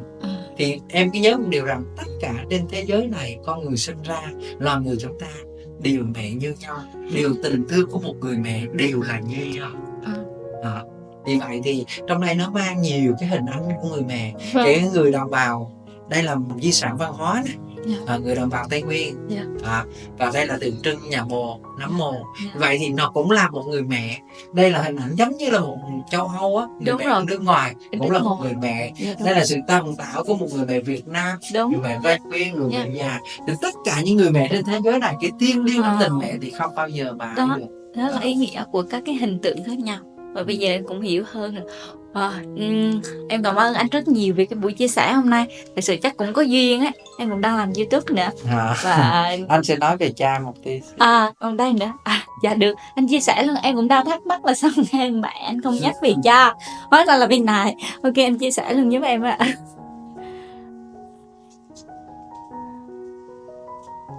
Vậy là ở đây á, cũng hay hỏi các bạn là hay hỏi đùa một tí á, các bạn nhỏ là các con hãy có 2 cái để các con lựa chọn giữa cha và mẹ, thì con chọn ai, và ai là người có công, thì các bạn đều nói là mẹ là người có công nhất. Và sau đó thì anh soi là các bạn là mẹ là người có công, đó là công mềm lòng để các em dụ dỗ, các em xin xỏ, các em đòi hỏi, rồi các em muốn lừa mẹ những điều gì đó, thì cái công đó là cái công của mẹ đó. Chứ còn sau những cái gì mà mẹ thực hiện đó là đều sự âm thầm của cha hết. Vì vậy khi các em học bài học vỡ lòng, đó là công cha như núi Thái Sơn, nghĩa mẹ như nước trong nguồn chảy ra. Một ngọn núi sừng sững và hùng vĩ như vậy, nhưng cả một đời cha âm thầm hy sinh. Nên mỗi ngày em thấy đó, em lớn lên đó, trong vòng tay mẹ em gần nhiều hơn, hơi ấm của mẹ em nhiều hơn. Nhưng mà truyền cái lửa và sự sống hơi ấm mạnh liệt nhất là người cha. Nhưng em thấy khoảng cách của một người cha với người mẹ thì cha mỗi ngày em cách xa nhiều hơn. Vì em thấy cha lúc nào cũng khô cằn và cứng rắn. Vì cha là trụ cột, là mái nhà, là chở che dù phong ba bão táp, là trụ cột để con cái gục ngã đứng lên, dựa cột mà đứng lên. Vì vậy ngọn núi Thái Sơn ngày nào mà chúng ta đã cách xa đó, hôm nay đã bào mòn và siêu vẹo. Vì trên đôi vai cha mang một gánh nặng, gánh vác lo toan cho cả một gia đình. Nên thời gian âm thầm lấy đi cái gì của cha. Mái tóc xanh ngày nào hôm nay đã phủ lên một màu trắng. Nếp nhăn thời gian đang hằn vào trong thân thể của cha. Nên không có tình nào lớn cho bằng 2 chữ tình cha. Một đời cha lo gánh mưu sinh vì tương lai của đứa con mình, trong ánh mắt hy vọng mong ngày mai con yêu thành công. Nên mỗi giọt mồ hôi đổ xuống là niềm hy vọng chúng ta trưởng thành. Vậy thì em có trưởng thành, dù rằng trong cuộc đời này em có là gì đi nữa, thì chúng ta phải nhớ một điều rằng cha và mẹ nằm xuống làm bước bậc cho con bước lên một đỉnh vinh quang. Nên hãy ghi khắc câu này: tu đâu cho bằng tu nhà, thờ cha kính mẹ vẫn là một chân tu. Vì vậy là năm thứ 9, 8 năm hoàn thành về chủ đề mẹ, thì năm thứ 9 mới hoàn thành tác phẩm về cha. Vâng. Vậy để kết thúc bộ sưu tầm này thì anh có làm cái chủ đề là 2 chữ hồn quê. Dạ. Đây là niềm tự hào của dân tộc, niềm tự hào của đất nước. Vâng. Vì khi cái chủ đề này ra thì khi lúc đó là Bác Giác mất. Ừ. Vậy thì khi Bác Giác mất thì trong nỗi lòng của mỗi con người chúng ta, ai cũng hướng về bác. Và một điều duy hướng bác nói rằng khi bác ra đi thì hãy đưa thân xác của bác về nơi quê của bác, được sinh ra và lớn lên nơi đó, và được gửi gắm vào trong lòng bác đó. Vì vậy tại sao người Việt Nam chúng ta có một điều kỳ diệu là dù xa xứ, dù bất cứ nơi đâu, dù chốn phồn hoa đô thị, nhưng đôi khi em cũng chạnh lòng nhớ về quê hương. Quê hương là một phần không thể thiếu trong đống ruột của mỗi con người chúng ta. Quê hương là mẹ hiền. Dù xa xứ, dù đi làm ăn nơi xa, cách nửa vòng trái đất, nhưng chúng ta vẫn có ngày hồi hương. Người Việt Nam mình có một điều, dù anh có sai phạm gì đi nữa, vẫn cho anh ngày hồi hương. Và sau những ngày dịch em nhìn thấy đó là bỏ phố về quê, về lại quê hương. Nơi chúng ta đau khổ và chúng ta không còn tìm đường nào, thì con đường duy nhất nơi dang rộng vòng tay và đón ta, đó là quê. Vì vậy thì quê hương Việt Nam có điều gì mà nó vi diệu như vậy? Điều gì mà nó làm con người chúng ta thiêng liêng như vậy? Là lũy tre làng, là con trâu, là đường mòn mộc mạc như thế thôi. Nhưng tại sao nó làm cho con người chúng ta không thể quên được cái mặn của cái biển, không quên cái mặn của cái muối đó, không quên cái mảnh đất đó, những cái gì đơn thuần nhất, cái miếng lũy tre đó? Là chính vì khi chúng ta sinh ra, mẹ chúng ta gửi trong lòng đất đó là chôn nhau các rốn. Chính vì cái tình thiêng liêng đó mà làm cho con người chúng ta không thể rời được, không thể tách rời, không thể thiếu được. Vì vậy có xa mới nhớ, có lìa mới thương. Dù ai phiêu bạc muôn phương, làm người phải giữ quê hương trong lòng. Quê hương tôi đó là lũy tre làng, là đường mòn, là con trâu, lặng lẽ sớm đi tối về, nhưng nó ghi gắt vào trong trái tim của mỗi con người Việt Nam không bao giờ quên. Vì vậy một lần nữa chúng ta hãy tự hào rằng quê hương tôi đó, quê hương Việt Nam tôi trên hình chữ S, một lũy tre làng vững chắc trong bờ cõi đất nước Việt Nam. Vì vậy một lần nữa 2 chữ hồn quê nó được đi vào trong linh hồn của mỗi con người Việt Nam. Nên dù bất cứ nơi đâu, con người chúng ta không thể quên được hồn quê Việt Nam. Xin hết. Wow, rất là ý nghĩa, rất là sống động luôn anh. Anh ơi, cho em chia sẻ xíu là những cái thông tin anh Việt chia sẻ em sẽ up trên YouTube, thì hình ảnh của anh em cũng sẽ chia sẻ, nó có không biết là như thế nào. Không sao đâu, cũng được. Vì thật sự là những thông điệp anh chia sẻ rất là ý nghĩa. Từ cái phần đầu là chia sẻ về Phật Pháp, rồi hướng về tu tập, rồi những giá trị về tinh thần, vì hướng về quê hương, rồi tình cha tình mẹ, rất là ý nghĩa. Và em cũng gợi nhắc cho em cũng rất là nhiều điều. Thực sự là em cũng cảm ơn anh rất là nhiều để dành thời gian chia sẻ với em nhiều thông điệp như vậy. Em cũng xin phép được up và chia sẻ lan tỏa giá trị này. Anh cảm ơn em. Em... mình làm cái gì mà nó nhân văn thì dạ. Tại vì bây giờ trên mạng xã hội thì nó cũng có nhiều thứ trái chiều. Đúng, nên thì cái nào em thấy nó em lọt lại á, cái nào đáng đăng thì đăng, cái nào không ấy thì thôi, không sao. Nói chung là tất cả ở đây thì nó cũng không có cái gì hết. Dạ đúng, nhưng mà cũng có giá trị. Xã hội thì không biết bao nhiêu người thương mà không biết bao nhiêu người ghét. Em thấy hiện giờ nó đang nổi loạn trên cái mạng như vậy á. Nhưng mà thì để lan tỏa cái tình yêu thương đó thì mình cũng nên cố gắng truyền tải đúng sự thật, đúng cái giá trị của nó. Thì cái thật này nó đến với cái thật. Thế thôi. Cảm ơn em đã dành thời gian và đồng cảm với cái cảm xúc, cái niềm hạnh phúc á, sau khi mà em đi về á. Ở đây không phải riêng em mà mọi người đều như thế. Em về em nói với mọi người rằng tôi may mắn, tôi hạnh phúc, tôi đi vào vô tình, tôi đi vào đây tôi gặp một cái không gian như vậy, tôi hạnh phúc là nhân duyên hay là gì đó, thí dụ như vậy. Thường anh là đón nhận như vậy. Nhưng mà sau khi em ra về rồi á, thì cái niềm hạnh phúc trong anh á, nó gấp lên bội lần. Vì anh là người sinh ra đứa con tinh thần.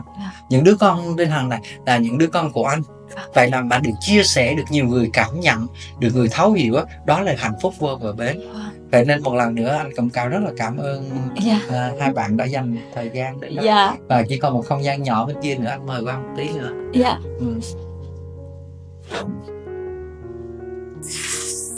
Wow, rất là rộng. Tất cả cái không gian này là cũng dành rất nhiều tâm huyết, từ những cái chi tiết nhỏ này, tất cả này thực sự là một mình anh đấy anh ạ. Anh có không có ai hỗ trợ.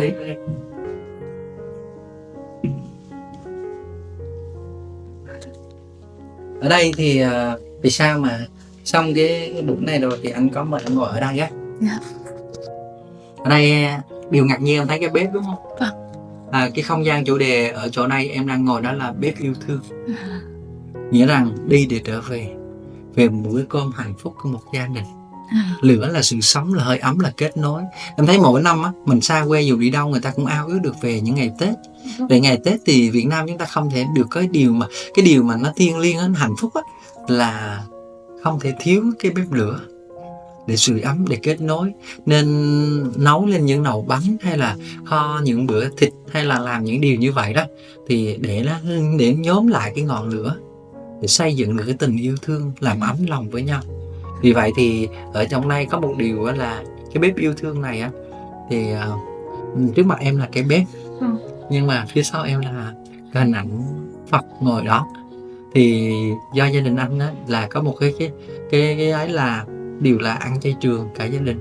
Vậy nên anh muốn cái bếp yêu thương này nó trọn vẹn hơn một chút xíu, đó là nương vào ánh sáng Phật pháp, không mượn mạng của chúng sanh mà để nuôi sống đời sống mình. Vậy là một bếp yêu thương trọn vẹn, không sát sanh. Vậy nên cái không gian này em thấy mình ngồi đây mình cảm thấy là nó rất là hạnh phúc. Nó sự ấm cúng, nó cảm giác rất là bình an. Nên là không gian này cũng là một không gian đặc biệt để dành cho gia đình. Đó là anh cũng sưu tầm từ một cái đoạn gỗ lâu năm đúng không anh? Nó cũng mộc hết, không ở đây không có cùng hậu phối. Anh cũng có duyên với những cái đoạn gỗ như vậy, anh cũng tìm được, hay là có người họ sẽ tìm rồi họ liên hệ với anh như vậy nè.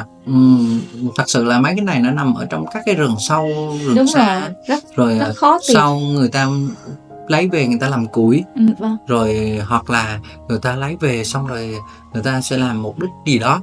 Nhưng mà mình thấy rằng mình sẽ làm được việc á. Nếu mà không vào tay mình á thì giờ này những cái này nó cũng sẽ làm những việc khác rồi, hoặc là trở thành tro bụi. Nên nó là cũng may mắn, em nói đúng là đó là cái duyên. Đúng là cái duyên. Mình tái sinh lại cho nó. Nên hồi nãy em nhìn thấy là những cái này nó không có giá trị, nhưng mà anh làm nó có. Nếu mình để ngoài trời á thì nó sẽ bị mục nát luôn hết rồi đó. Nhưng mà được gìn giữ ở đây mỗi ngày á, cái điều nữa là cái công sức lắm. Mỗi ngày em thấy nãy giờ em vào như vậy nhưng mà lau chùi mỗi ngày. Đúng rồi, em thấy anh còn bên kia em thấy giống như là đèn, cái loại đèn bên kia là anh còn phải chăm từng ngày hả ta? Cái đèn bên kia là đèn cái chỗ bên mẹ với cái hình tượng mẹ bên kia. Rồi nói chung là ở đây phải chỉnh cho từng chút một, vậy phải yêu nó một từng chút một. Và mỗi ngày phải lau dọn rồi phải chỉnh sửa rồi hàng năm nói chung phải trùng tôn. Rất là nhiều việc. Vì nhiều việc lắm. Nhà này từ sáng cho đến tối không có lúc nào mà ngớt hết á, không có lúc nào mà ngưng hết. Nên đó là cái công việc, nhưng mà mình cảm thấy mình hạnh phúc và may mắn đó. Anh cũng tìm được niềm hạnh phúc để mà theo đuổi, để lan tỏa. Đây là một điều bây giờ nhiều người sống với nhiều giá trị nhưng họ cũng thấy lạc lõng ha. Thì anh chính là một trong những người cực kỳ may mắn, và em cảm nhận được khi anh chia sẻ là cả cái tim mình ở hết trong đó. Anh chia sẻ bằng tất cả những gì mà anh tích lũy, rồi những gì anh chiêm nghiệm rất có hồn luôn, em cảm nhận được. Nên là cảm ơn anh rất là nhiều. Cảm ơn anh đã dành thời gian cho tụi em. Tại vì em biết không, ở đây thì từ lâu nay thì cũng khá là nhiều người đến, rồi khá nhiều đoàn lắm, nhiều đoàn lắm. Nhưng mà thì anh hồi nãy có nói với em một câu đó là trong tất cả các loại hương hoa đều bay theo chiều gió, chỉ có hương người đức hạnh ngược gió mà thôi. Thì các bạn trẻ mà nếu chúng ta không vì mục đích gì đó mà PR hay là quảng cáo hay làm lớn lên sự việc đó, thì sự thật nó không phải là sự thật. Nên anh chỉ mong rằng cái chất lượng hơn là số lượng á.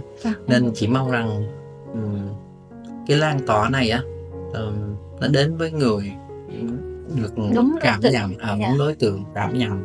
Nói chung cũng mong là nhiều người biết đến, Em nhưng cũng mà hiểu. cái chất lượng cái người biết đến nó sẽ đọng lại trong người ta. Dạ. Chứ còn đến mà giống như lướt qua đời nhau á, thì nó cũng không có gì là giá trị lắm. Em Nên hiểu mỗi những ngày điều anh cố chia gắng sẻ. anh chỉnh chu hơn. Dạ. Là nói chứ con người mình sinh ra thì không thể nào hoàn hảo được hết. Dạ. Và tu có nghĩa là sửa lại chính mình, sửa những gì mà mình chưa được hoàn hảo, Dạ. và cố gắng mỗi ngày thôi. Dạ. Cũng rất là đặc biệt này. Ừ. Gỗ này là chắc anh phải, cái này em nghĩ chắc tốn rất là nhiều ngân sách đúng không anh? Cái gỗ này đặc biệt này. Đây là lâu rồi. Gỗ này cũng xưa xưa. Dạ. Cũng thời xa xưa. Ngồi sao? Ở đây khu này là anh cũng để tiếp khách. Nói chung là Trà đạo à? chào, cũng chào cho vui. Dạ. Rồi cũng Dạ. lâu lâu cũng có khách ngồi tới cơ vậy đó. 24 năm anh, 24 năm đi. 4 năm. Và đó, những cái đây là em thấy những cái đèn này là tự làm hết á. Dạ. Ở đây là anh sinh ra không được học làm đường điện này, không được làm ống nước này, nhưng mà bây giờ anh là người làm luôn. Wow. Điện đài tự bắt hết, tự bắt nước, tự bảo trì rồi là anh làm hết. Nguyên cái nhà này là hầu như là anh làm hết. Wow. Bây giờ em nghĩ đi, bây giờ hư một cái room bên nước chờ làm sao được, nó hư cả một hệ thống. Nên phải làm hết rồi, từ đó nó quen rồi đó, là mình bắt chỗ nào em để co đèn như thế nào đó là phải cố gắng là tự làm. Nên từ bây giờ là anh cứ làm hết luôn á. Đấy, em ở những không gian mà em ngồi từ trong ra ngoài, từ chiều vậy là anh tự sắp xếp làm hết miếng miết vậy đó. Mình anh với bà xã. Mà anh với bà xã. Anh... vườn rau rồi đây cũng phải đó, tự lan đó, từ nay chuyển mùa nào thì chuyển theo cái đó. Rồi nó cứ hạnh phúc như vậy đó. Dạ. Đây là cuộc sống mơ ước của nhiều người đấy anh. Dạ. Từ cung từ cấp như thế này là đúng là một cuộc sống của nhiều người. Có thun cách đây 2 ngày thấy khách đến á, khách đứng lên trên đó, anh đang làm vườn ở dưới á. Buổi sáng sớm á, thì sáng sớm anh tranh thủ một tí làm cho để nắng lên, với khách vô là không làm được. Dạ. Và ở đây có một điều là mình hạnh phúc á, là mình làm cho mình. Dạ. Nhưng mà nó cái khổ nổi á, làm cho mình nhưng mà lại là để cho khách được đến uống cà phê, nên là cái thời gian mình không được bỏ bê. Cứ làm sao là thu gọn ngay, chứ không thể dơ giấy được, khách không ra vô nó dặm dơ rồi á, hay là thấy quán mà đất đai xới lên rồi nó dơ. Nên phải luôn luôn phải tốc lực. Dạ. Vậy là buổi sáng cái đây 3 ngày á. Dạ. Hai bạn kia vô, bạn thấy một buổi sáng nó bình an á. Bạn nói ở đây bình yên, ở đây không có buồn phiền. Nhìn lên ta nói này, nhưng ở đây phải có tiền. Thật, tại vì để muốn bình yên cái gì đó thật luôn á.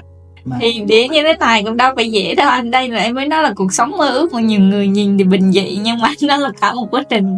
Tại vì em biết không, cái tiền nó phải là tiền lớn, mà cái tiền này là giống như mình muốn trồng cây rau, mình muốn tưới nước thì mình phải chi phí tất cả mọi thứ, phải chăm sóc cho mình đó. Mà cái tiền này nó hơn là cái tiền mình đi mua bó rau á. Thật sự luôn á. Nên khi mình không có tiền á, nó không có bình yên được, mà sao sức đâu làm. Không, cái đó là sự thật luôn. Nên anh cũng muốn nói với các bạn là như nên nhiều bạn á, sau khi bỏ phố về quê á, cũng ào ạt trào lưu phong trào rồi, cũng nghĩ đơn giản. Nghĩ đơn giản nhưng không có đơn giản chút nào em. Đi ra mua bó rau rất là đơn giản, nhưng mà trồng lên được một cây rau ăn không đơn giản một tí nào luôn á. Nên nó buồn phiền thì đúng là không buồn phiền, là bình yên thật. Em thấy ở đây không tiếng xe cộ, không gì hết. Nhưng mà để có được cái bình yên đó là cũng trả giá không phải ít. Đúng. Dạ, em cũng hiểu điều này. Dạ, em cảm ơn anh nhiều ạ. Rồi, cảm ơn nhiều. Dạ, chúc em có một chuyến đi vui vẻ. Dạ. Rồi có đủ nhân viên thì em lại ghé về đây. Ghé. Nếu mà có bạn đi ngang qua Gia Lai thì em sẽ giới thiệu. Em sẽ giới thiệu về điểm này. Anh yên tâm về những gì em chia sẻ lại, nó là đều là giá trị thật hết. Em về cái kênh của em cũng đi theo hướng thật hết. Đúng em rồi. Không có bày vẽ, em không có chia sẻ những cái gì mà làm cho nó quá lên. Tại vì em cũng hiểu. Thực ra em cũng Em cũng theo hướng của Phật pháp, rồi em cũng có thiền định, rồi em cũng có tìm hiểu về tâm lý nữa anh kìa. Nên những gì anh chia sẻ là rất em cảm nhận được. Anh cho em hỏi anh tên gì ạ? Anh tên là Trần Đức Vinh. Trần Đức Vinh. Đây, Vinh. tên anh. Dạ Cái rồi. ngày danh của anh chơi là Trần Vinh. Dạ. Và cái Em pháp biết danh tên của anh. đọc Phật thì anh là Quang Hiểu. Quang Đây Hiểu. này, hai cái này là cái bằng được giải nhất năm tự nhiên trong trên nguyên. Còn cái đây là cái bằng cắm hoa nghệ thuật. Wow. Năm 2000. Anh thì rất là nghệ thuật rồi nói gì nữa. Có Phật giáo theo sát Liên Hợp Quốc thì anh cắm hoa nghệ thuật, anh được cái anh thì chắc chắn là rất nghệ thuật rồi. Anh là một người đam mê. Anh thích làm cái gì cũng nghệ thuật hết. Dạ đúng rồi, anh là có hồn. Với lại những người như thế này là sẽ gọi là liên tưởng rất nhiều, cho nên là đi Anh cho coi cái tác phẩm đó, anh cũng là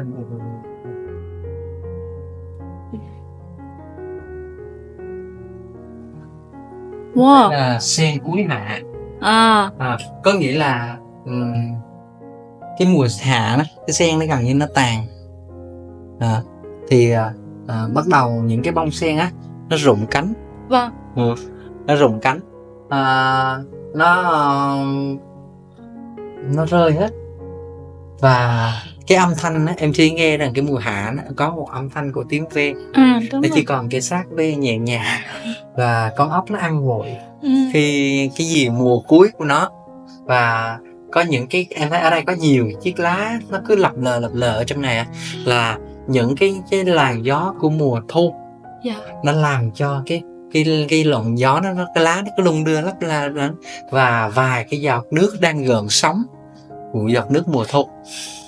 Vậy là một bức tranh thực tế. Khi anh đứng trên đây anh nhìn ra còn cánh đồng nó có một cái ao sen như vậy, và cuối một mùa hạ chỉ còn lại cái xác ve. Cái ao sen ở phía dưới đó đúng không anh? Cái ao sen đó. Dạ. Và làm cho anh cảm xúc của anh có làm ra cái bức tranh này. Anh kể chuyện mà em hình dung ra được luôn. Dạ, rất là sống động anh ơi. Nó không có đẹp nhưng mà nó độc.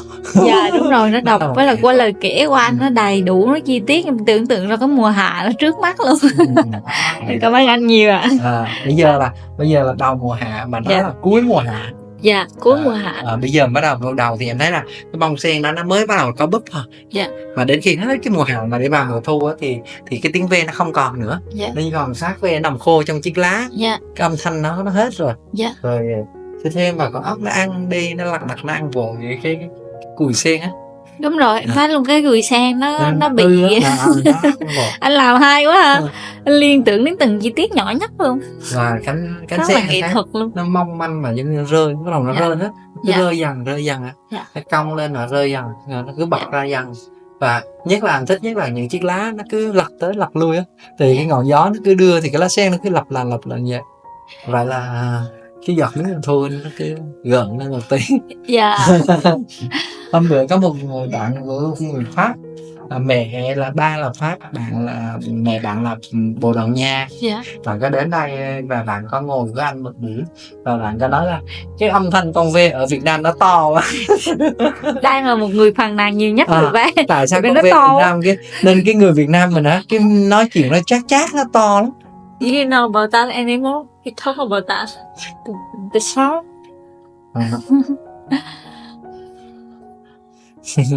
Còn con này là con nhện.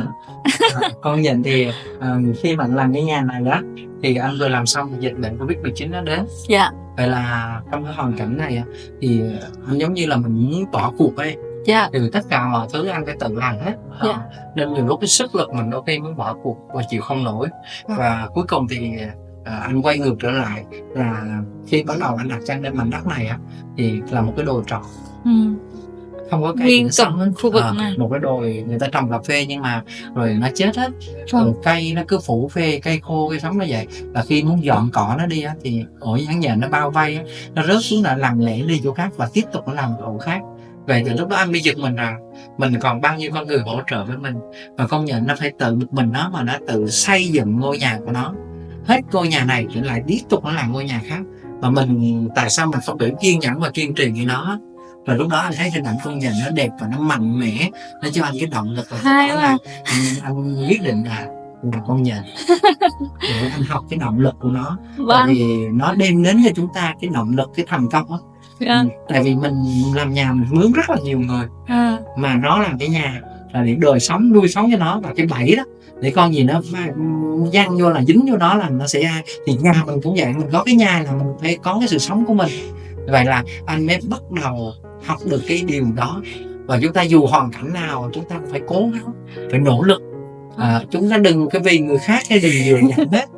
Dạ. Thì lúc đó thì chúng ta mới có sự thành công được. Giống như con nhện đó. Rồi như con nhện đó, bằng chứng đó. Nên người ta bắt đầu si mê cuồng tín thì người ta kêu để con nhện là có nó ma quái hay nó rối tơ rồi rối rắm rồi. Nhưng mà anh không có khái niệm đó. Cái khái niệm của anh là nó khác. Cái khái niệm của anh là học trong sự mạnh mẽ, sự nỗ lực đó. Nên anh học cái sự nỗ Mà lực. nó cũng rất là kiên định nữa. Đúng rồi. Em mặc hết liền luôn các con. Cái này Bây giờ em nhìn thấy con nhện là em đã liên tưởng đến một điều khác rồi đó anh. Cảm ơn anh. cái bức này là chính là anh cũng làm luôn. Vâng. Và anh thấy là người ta luôn luôn nói cái tâm Phật á, rồi người ta nói con người mình có hai tâm Phật tâm ma, rồi họ vẽ bên mặt quỷ mình ấy hết. Đúng rồi. Nhưng mà trong đạo Phật á, thì anh thấy rằng cái bồ đề nó rất là quan trọng. Dạ. Nên ngài Phật chứng đắc trong ngồi dưới cây bồ đề á, nên đó là sự rộng lớn và chở che, cái lòng từ bi á. Nên khi mà mình nhìn thấy con người chúng ta hiện một bên đó là Phật, nhưng mà thật sự sâu thẳm bên trong là phải rộng lớn và từ bi như cây bồ đề. Vậy là anh quyết định là một nửa bên này á là một mảng cái lá bồ đề xuống, và một nửa bên đây là hình ảnh Đức Phật. Mình luôn luôn có thể là con người giả tạo, mình giống như hiền hậu làm cho mình Phật lắm, nhưng mà thật sự mình không có tâm rộng lớn thì cũng chưa là Phật. Chính vì vậy là anh muốn khắc cái bức này để mỗi ngày mình học sự rộng lớn và chở che. Cái tàn cây bồ đề nó rộng lớn chở che, và cây bồ đề cũng là một trong những mà để cho Đức Phật ngồi dưới cây bồ đề mà chứng đắc á. Vậy nên chúng ta ngồi dưới bóng mát hay là sống trong cuộc sống thì chúng ta phải biết mang ơn và biết ơn á. Thì vậy là một trong những cái mà anh cũng muốn khắc là bằng cảm xúc của mình, suy nghĩ những gì hiểu biết bình thường của mình thôi để mình làm ra tác phẩm như vậy. Rất là có nhiều liên tưởng, hôm nay em học được rất là nhiều anh. Học nhiều. Dạ, rất nhiều giá trị. Bỏ đi xong rồi nhặt về á. Dạ. Vâng, anh tái sinh rất nhiều và anh thả hồn vào đó nữa. Anh mang rất là nhiều câu chuyện, rất là nhiều động lực, truyền cảm hứng rất nhiều anh. Cho nên là đây cũng sẽ là một video em không hy vọng là nó sẽ lan tỏa, lan truyền nhiều, nhưng mà là một cái kỷ niệm. Nó cũng là một kỷ niệm, tại vì những cái câu chuyện anh chia sẻ trong đó em cảm nhận được rất là nhiều điều. Nó cũng là một cái góc để em nhìn bản thân của mình nữa. Nên là rất là ấn tượng anh. Anh có muốn xem video không? Nếu như em edit xong, sau này anh có muốn xem lại video. Anh điện thoại của anh á, bấm cái kênh của em á, rồi em sẽ post lên cái YouTube của em á. Tên của em là em đặt tên tiếng Anh. Số điện thoại anh ở này Zalo. Bên nhà YouTube á, tên Macy. Em sẽ post lên đó là anh sẽ coi như anh xem kỷ niệm.